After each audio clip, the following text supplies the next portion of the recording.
নমস্কার সুমন্ত বাবু, নমস্কার। আপনি ভারতে ভোটে জেতার পরে বলে বলছেন মুসলমানদের উপরে অত্যাচার করবেন, বিরোধী দলের উপর অত্যাচার করবেন, ভারতের হিন্দু মুসলিমদের উপরে। আমি মেঘলা রশিদ বলে দিচ্ছি, বাংলাদেশের সন্তান, শুনে রাখেন। মুসলমানরা এবং হিন্দুরা দোনো ভাই এক হয়ে, হিন্দু এবং মুসলিম দোনো ভাই বোন এক হয়ে নরেন্দ্র মোদীর পতন করা হবে অতি শীঘ্রই। আমি অনেক আগেই বলছিলাম নরেন্দ্র মোদী লাদেনের পুতিনের ধনের নিচে পলাবে, নরেন্দ্র মোদী লাদেনের পুতিনের লক্ষ্যণের নিচে পলাবে, সেটা মনে রাখবেন। ব্যাস একটুকু বললাম।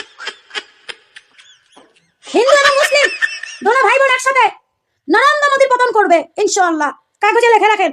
আর আপনি নরেন্দ্র মোদী ভারত ছাড়া পালানোর জন্য প্রস্তুতি নেন, কাপড় চোপড় গোছায় নেন। ব্যাস একটুকু বললাম। আপনার পরিণতি অনেক খারাপ হবে নরেন্দ্র মোদী। ব্যাস একটুকু বললাম। ভারতে যদি কোনো মুসলমানের উপরে, কোনো হিন্দুর উপরে, যে কোনো ধর্মের উপরে, যে কোনো মানুষের উপরে যদি ভারতে নির্যাতন করা হয়, নরেন্দ্র মোদীর কবর খোলা হবে ইনশাআল্লাহ ভারতের মাটিতে। ব্যাস একটুকু বললাম। শুয়োর নরেন্দ্র মোদী একটা শুয়োর।